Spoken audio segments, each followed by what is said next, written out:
Hi friends, Brian here. I hope that you're doing well. I'm making this recording to summarize the information I shared with our um, parent advisory panel that happened at the beginning of February. And it just happened to coincide with National School Counseling Week. And this week is an opportunity for school counselors like myself to advocate for their school counseling program. This presentation is going to deal largely with creating an overview for you of what the comprehensive school counseling program looks like at FernLeaf. I know this is a bit of a one-sided conversation here, but I do hope that you'll email me with your questions or concerns or just observations. I appreciate hearing from you. So let's begin by recalling our experiences in high school, middle school, and elementary school, particularly focusing on the middle school and elementary school experience. What was your elementary or middle school counseling program like? Did you know your school counselors? And if you knew them, what services did they provide? A good follow-up question then is, what services and programs would you have liked to receive from a school counselor? So school counseling has been around for over 100 years, and a lot has changed over 100 years. A lot has probably changed since you and I were in elementary and middle school. School counseling became a field that primarily focused on vocational guidance, so helping students find employment after or even sometimes during high school. Around the 1970s or so, school counseling took on another twist and had a greater bent toward mental health supports. And then around 2001, the American School Counselor Association came into being, and they really created a framework that could be used no matter what state you are, a comprehensive framework for school counselors and their role in a school setting. So by the end of our time together, I hope you'll have a greater understanding of the role of the school counselor and of FernLeaf's comprehensive school counseling program. And let's begin by talking about the two primary forces that shape a comprehensive school counseling program. The first force, of course, is the school community. In this case, us, FernLeaf Community Charter School, shapes our school counseling program. The needs of families and students shape what I do. The other primary force is the American School Counselor Association, also known as ASCO. And they have published guidelines and codes of ethics that I have to follow. And also they create what we call position statements that help guide our work. So let me give you an example of what a position statement from ASCO might look like.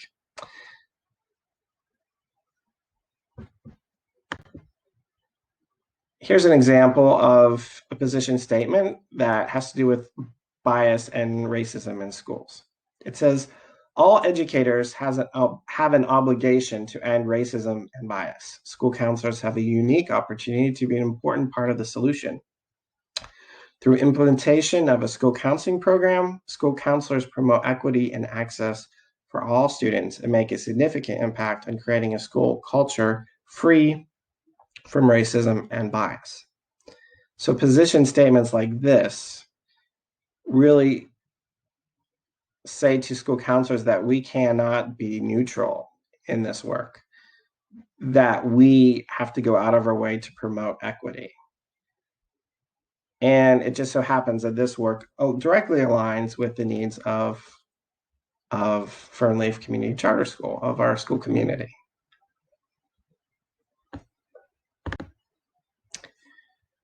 So ASCO has created what's called the ASCO Model.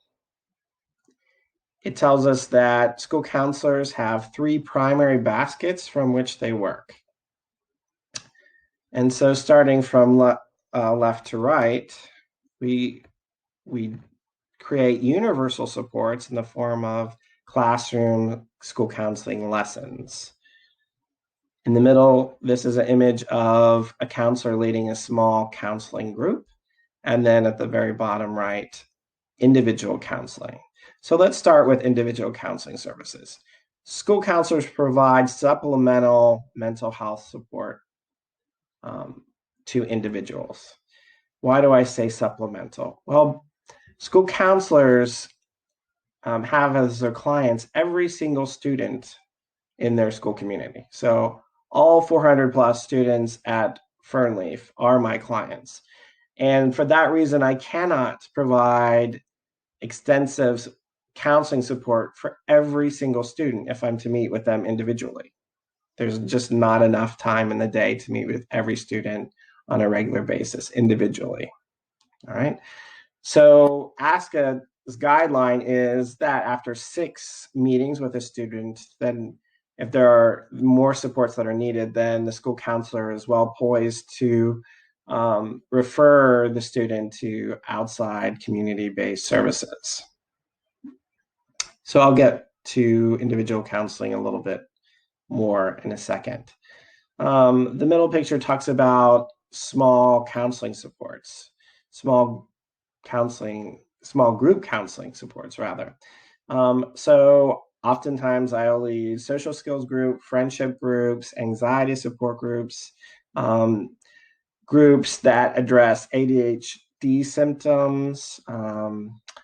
Also, school counselors like to do girl empowerment groups, and oftentimes grief groups are very popular.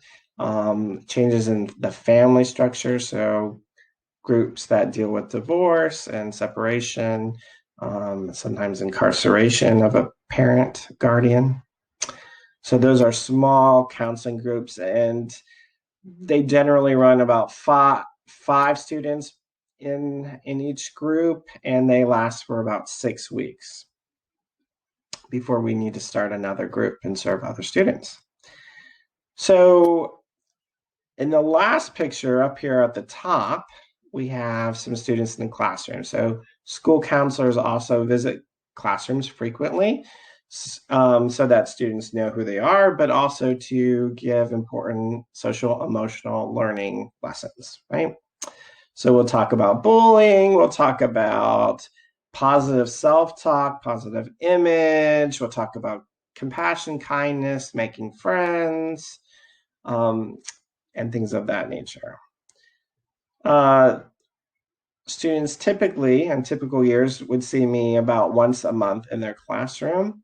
How often would students be invited to a small group? Well, again, that depends on the student's needs, and I receive referrals from teachers and from families who recommend their child for counseling services, and I try to find a good group or perhaps meet with them individually. As I said, the school community really shapes the direction of the school counseling program. And so some school counselors spend more time with classroom lessons. Some are built into a rotation schedule where they'll be in a classroom, every classroom once a week. If that's the focus, then there's very little time for small group work or individual work. There are other school counselors on the other end of the spectrum who do primarily individual and small group counseling, and students don't see them nearly as often in the classroom. At FernLeaf, I think we've struck a nice balance, but if I had to wager, I would say we put a little bit more weight on the small group and individual counseling services, based on the needs of our students, and also based on the expertise of our amazing teachers who do a phenomenal job with social emotional learning supports. And so I work with our teachers very closely in providing those supports for our students. And so they're getting those lessons every day, whether it's from their home teachers, home crew teachers, or whether it's from me. So what are some things that we might work on in a social emotional lesson?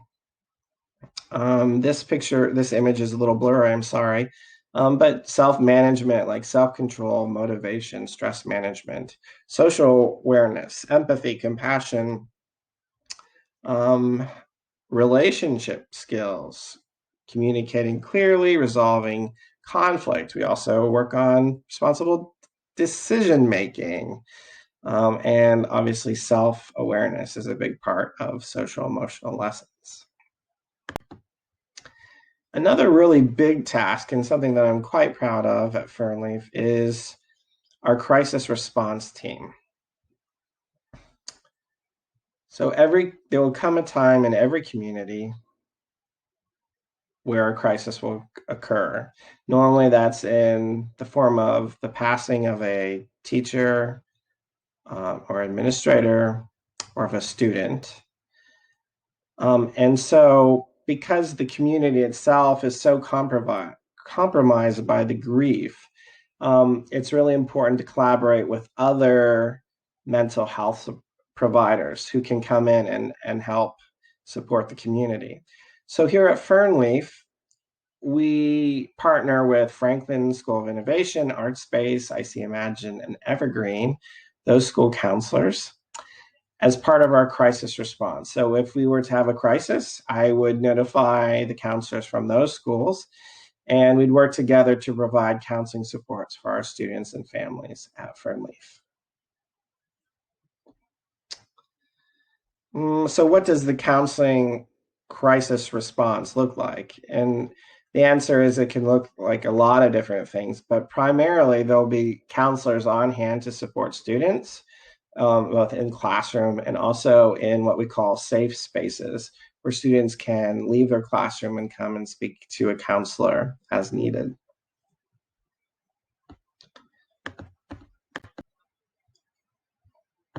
So obviously a lot has changed over remote learning. One of the things I've really enjoyed over remote learning is that I've gotten to know many more families. My primary connections this year so far have been with families and supporting families, who are trying to adjust to supporting their kids learning at home. Some of the challenges, of course, have been that I do not get to see students face to face very often, and that I rely on the referrals of family members and teachers. And when I meet with students, it can be pretty tricky to work with their remote school schedule, and sometimes they forget that they've made an appointment with me. So I don't have the same access to students as I once did, but I feel like I have greater access to you all, and I've been able to enjoy supporting families in different ways during remote learning. So that is a summary of our comprehensive school counseling program. Again, I think the important takeaway is that our community shapes the services that I provide. So if there are things that you wish that you had for your child at FernLeaf, I do hope that you'll take the time to email me and we'll arrange a time to talk. Thank you so much for your interest in FernLeaf's school counseling program. Please do reach out if you have any questions or concerns or recommendations. Have a good night.